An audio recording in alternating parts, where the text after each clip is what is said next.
Hi, everybody. This is Jimmy. You're reading with Jimmy.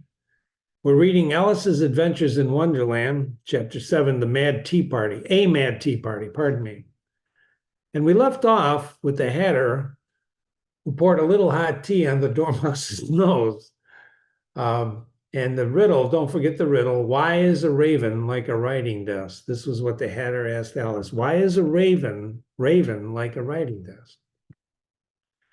Chapter 7, pages 78, 79 starts out, have you guessed the riddle yet? The Hatter asked. And no, I give up. What's the answer? And the Hatter says, I haven't the slightest idea. Remember, we're talking about, a mad tea party. I don't know. I'm just asking. Right? That's what the Hatter's saying. Nor I, said the March Hare. Alice slightly wearily sighed. I think you might do something better with the time. We're going to talk about time. Remember, time is very important throughout the story. She said, rather than wasting it in asking riddles that have no answers.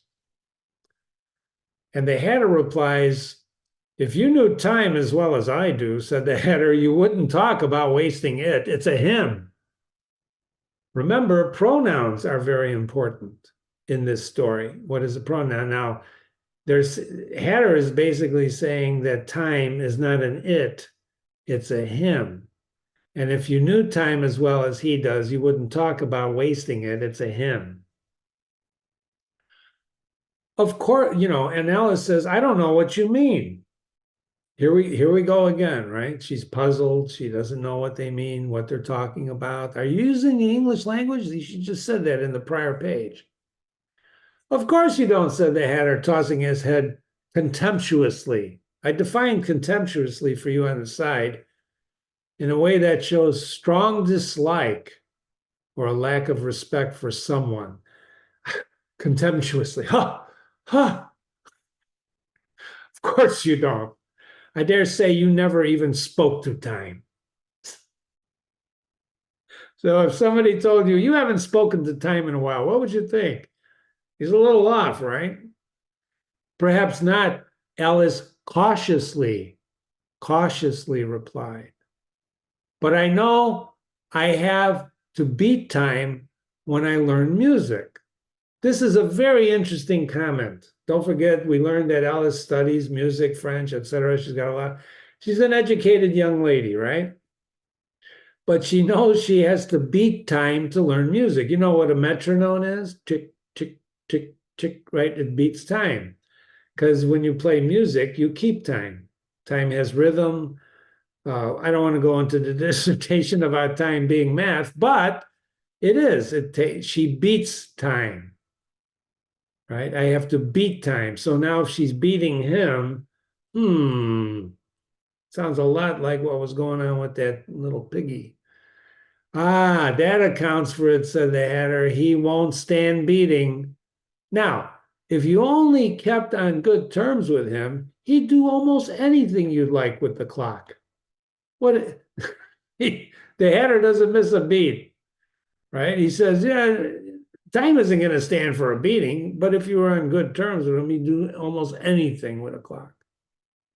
For instance, goes on the Hatter, suppose it were 9 o'clock in the morning, just in time to begin your lessons.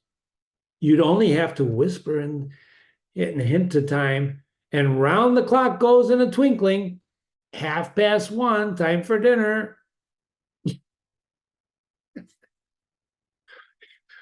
Controlling time. He's saying if it's a him, you can whisper in his ear and he'll go. There's a parenthesis here. Remember what the parenthesis signifies. Who's telling the story, ladies and gentlemen? Third person narrator. Parentheses. I only wish it was, the March Hare said to itself in a whisper. So the narrator is telling himself, or telling us, that the March Hare whispers to himself, I only wish it was. Only he wishes it was. What is it? Time for dinner. Time for dinner. I only wish it was. That would be grand, certainly, said Alice thoughtfully. Don't forget, she thinks a lot about what's going on around her. Why? She's trying to define who she is. She's trying to learn about herself. She's trying to learn about the world. So thoughtfully, she said that would be grand if she could whisper in time's ear. But then I shouldn't be hungry for it, for it. What is it? Dinner, right? It is dinner. Not at first, perhaps, said the Hatter, but you could keep it 1:30 for as long as you liked. This is unbelievable. What's he talking? Most people read this and say, I can't stand I'm not reading anymore, Jimmy. This is nuts. No, it's not. Not if you really consider time as a hymn. Think about it. We're in Wonderland. Anything is possible. Is that the way you manage? Ellis asked. The Hatter shook his head mournfully. Mournfully. Mournfully, what does that mean? Sadly, right? Not I, he replied.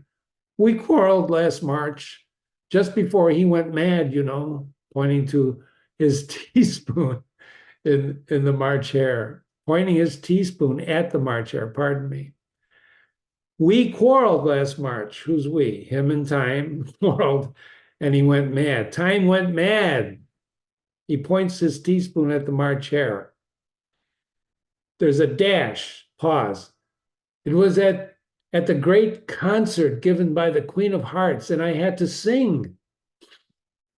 He's telling Ellis where time went mad. At a great concert, right, given by the Queen of Hearts. Who's the queen? We're going to meet her. We've heard about her already. Perhaps she's the one who's going to do the croquet. And he had to sing. And what does he sing? Twinkle, twinkle, little bat, how I wonder what you're at. You know the song, perhaps. And Ellis says, well, I've heard something like it. Remember, things are not always what they seem to be.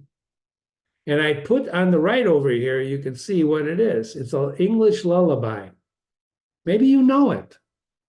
Twinkle, twinkle, little star, how I wonder who you are or where you are. We better look that up. Just think about it, twinkle, twinkle. And he's saying, twinkle, twinkle, little bat. She's heard something like, well, it goes on, they had her continue in this way. Up above the world you fly, like a tea tray in the sky. Twinkle, twinkle, and then he stops. Here the dormouse shook himself and began singing in its sleep. Remember, the dormouse is continually nodding off. This dormouse, twinkle, twinkle, twinkle, twinkle, twinkle. And he went on so long that they had to pinch it to make it stop. Ladies and gentlemen, if you've ever been sleeping and you were pinched because you were mumbling in your sleep, I know sometimes I kick in my dream. Jimmy kicks in his dreams, and it's a dangerous place to be. Well, I hardly finished the first verse, said the Hatter, when the queen bawled out, he's murdering time, off with his head. Off with his head is going to be a very interesting refrain as we go on in this story. So the queen bawled out, yelled out, bawled. He's murdering the time. Off with his head. Murdering the time, not time. Murdering the time. The. We're going to talk about articles, the and shortly. But I want you to remember this because that's not how you talk about him. If him, he's murdering, or do you use the word the in front of time as a concept, the time? What is the time? Well, she says he's murdering the time. The time of what? The song he's singing. And I don't know how he's singing it, but you can sing it the way you think you should sing it. We're going to stop there.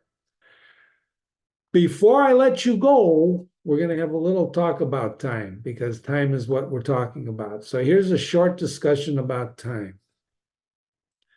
I'm not going to read all this to you, but I want you to think about it. Einstein passed the clock towers. He began on his way home en route.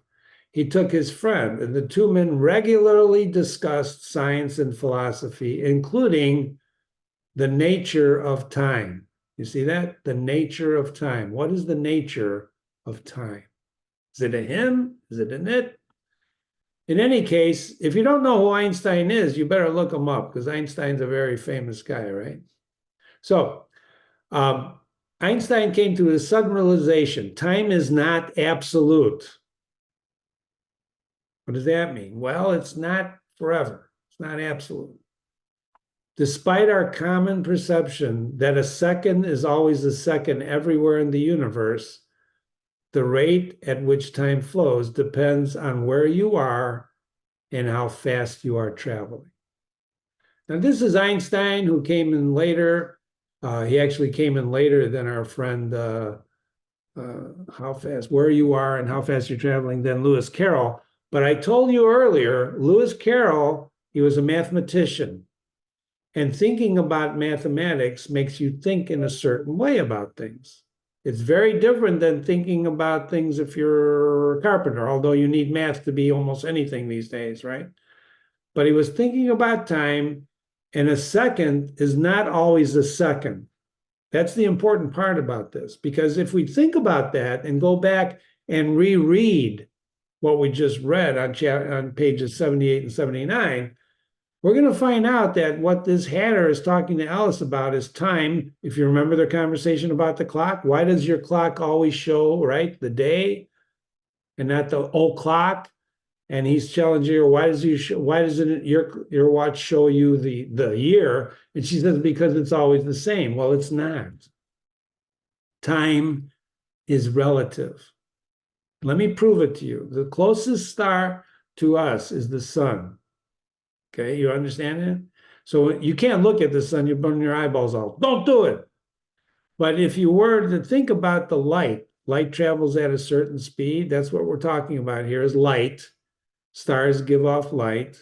The Earth does not give off light, except when we light light bulbs, right? The light leaving from the sun takes here, look at this. The light leaving from the sun takes 8 1/3 minutes to get here. What does that mean, Jimmy? Well, it means that the sunshine you're experiencing now when you go out to get sunburn left the sun, and had to travel, all that way. And you can look it up on how long it is. And light travels at a certain speed, which doesn't change. It takes 8 minutes, a little over 8 minutes to get here. The closest star besides the sun is 4.2 light years. I don't want to lose you, so don't just bear with me here. What that means is that the light from that star, from Proxima Centauri, takes 4.2 light years. What's a light year? It's the distance that light travels in 1 year, one of our years, 365 days. That we have to have some type of a measurement we agree on, so let's call it a light year, right? That's the distance the light travels in a year. What does that mean? Well, it means that when you look at that star at night, if you were to find it on a star map, which you can't easily do, you're looking at the light that left there 4.2 light years, before, by the time you look at it. Which means, what does that mean? It might not be there now. What do you mean now? I mean now. You see what I'm talking about? The Mad Tea Party, a Mad Tea Party, isn't so mad. It really depends on where you're at, your coordinates, where you are in the universe, what you look at. Ladies and gentlemen, that's what Alice is finding out. That her world, since she, ran after the rabbit down the rabbit hole, is very different. It's very different than what she thought it was. That's what self-introspection does. It makes you aware of things in ways that you never really thought about. That what you think is there may not be there. That's an extraordinary feeling. Or it's an extraordinary feeling when you think that the light that from the sun that you're feeling right now, the light left eight minutes ago, which means that if the sun blows up, you won't know it for 8 minutes. This is Jimmy. You're reading with Jimmy. You're reading not about time, but you're reading about Alice in Wonderland, and you're reading about the A Mad Tea Party, Ellis's Adventures in Wonderland. My email is Jimmy@readingwithjimmy.com. Jimmy@readingwithjimmy.com. Let me hear from you. Thanks for listening, and I look forward to seeing you soon.